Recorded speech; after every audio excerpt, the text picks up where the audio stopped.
తూర్పుగోదావరి జిల్లాలో bird flu వణికిస్తోంది. Bird flu నియంత్రణకు అధికారులు చర్యలు చేపట్టారు. మనుషుల్లో బర్డ్ ఫ్లూ వ్యాధి లక్షణాలను గుర్తించేందుకు వైద్య బృందాలు సర్వే చేస్తున్నాయి. జ్వరం, జలుబు, తలనొప్పి లాంటి లక్షణాలుంటే వైద్యులకు సమాచారం ఇవ్వాలని అధికారులు సూచించారు. బర్డ్ ఫ్లూ దెబ్బతో ప్రభుత్వ హాస్టల్స్ కు మెనూ ప్రకారం ఇచ్చే చికెన్, కోడిగుడ్లను తాత్కాలికంగా నిలిపివేశారు. అంగన్వాడీ కేంద్రాలకు కోడిగుడ్లను బంద్ చేశారు. ఇక కానూరు, అగ్రహారం, మిర్తిపాడులో రెడ్ జోన్ కొనసాగుతోంది. బర్డ్ ఫ్లూ టెన్షన్తో దుకాణాల్లో చికెన్, కోడిగుడ్ల అమ్మకాలు పడిపోయాయి.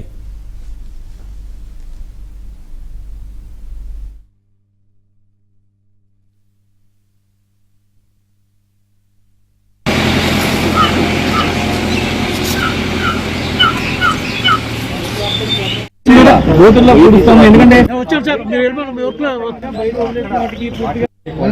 ఇవ్వడం ద్వారా ఇక్కడ ఉన్నటువంటి ఈ పౌల్ట్రీని మొత్తం కూడా క్లియర్ చేస్తారు.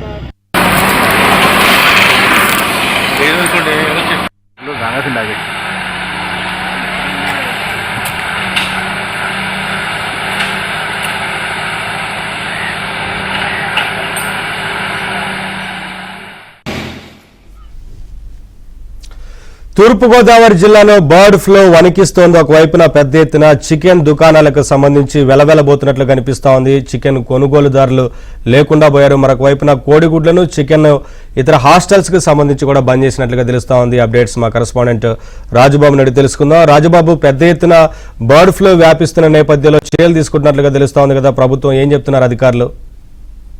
నవీన్, తూర్పు గోదావరి జిల్లాలో బర్డ్ ఫ్లూ ప్రభావం చాలా తీవ్రంగా ఉందని చెప్పవచ్చు. ఎందుకంటే ఒక తూర్పు గోదావరి జిల్లాలోనే తెలవల మండలానికి సంబంధించి కానూరు, అగ్రహారంలోనే ఒక కోళ్ల ఫారంలో 62,000 కోళ్లు బర్డ్ ఫ్లూతో చనిపోయాయి. ఇక సీతానగరం మండలానికి సంబంధించి మిర్తిపాడు అనే గ్రామంలో ఒక కోళ్ల ఫారంలో ఒకే రోజు 8,000 కోళ్లు మృతి చెందాయి. ప్రస్తుతం బర్డ్ ఫ్లూ ప్రభావం తీవ్రంగా తూర్పుగోదావరి జిల్లాపై ఉందని చెప్పవచ్చు. ఈ నేపథ్యంలో అధికారులు బర్డ్ ఫ్లూని పూర్తి స్థాయిలో నియంత్రించేందుకు కూడా కట్టుదిట్టమైన చర్యలు చేపట్టారు. ఇప్పటికే ఏదైతే పరేల మండలం కానూరు, అగ్రహారం ఉందో అక్కడ, అదేవిధంగా సీతానగరం మండలం మిర్తిపాడు గ్రామాల్లో ఎక్కువ ప్రభావం ఉన్న నేపథ్యంలో అక్కడ రెడ్ జోన్ గా ప్రకటించారు. అక్కడ పనిచేసే కార్మికులకు కావచ్చు, చికెన్ షాపుల్లో పనిచేసే సిబ్బందికి కూడా ల్యాబ్ పరీక్షలు నిర్వహిస్తున్నారు. అంటే ఈ బర్డ్ ఫ్లూ కోళ్ల నుంచి, పక్షుల నుంచి మనుషులకు కూడా సోకే ప్రమాదం ఉందన్న నేపథ్యంలో మనుషుల్లో బర్డ్ ఫ్లూ వ్యాధి లక్షణాలు గుర్తించేందుకు కూడా 64 వైద్య బృందాలు తూర్పుగోదావరి జిల్లాలో సర్వే చేస్తున్నాయి. 34 గ్రామాల్లో ప్రత్యేక వైద్య శిబిరాలు కూడా ఏర్పాటు చేశారు. జ్వరము, జలుబు, తలనొప్పి వంటి లక్షణాలు ఉంటే వెంటనే వైద్యుల్ని సంప్రదించాలి అని కూడా వైద్య ఆరోగ్య శాఖ అధికారులు కూడా ఆదేశాలు జారీ చేయడం జరిగింది. అంటే ప్రస్తుతం ఈ 2 గ్రామాలకు సంబంధించి బర్డ్ ఫ్లూ ఎక్కువగా ఉన్న నేపథ్యంలో అక్కడ పక్షులకు కావచ్చు, మిగిలిన జంతువులకు కూడా ఈ బర్డ్ ఫ్లూ సోకకుండా ఉండేందుకు ముందస్తుగా కూడా వ్యాక్సినేషన్ కార్యక్రమం కూడా జరుగుతుంది.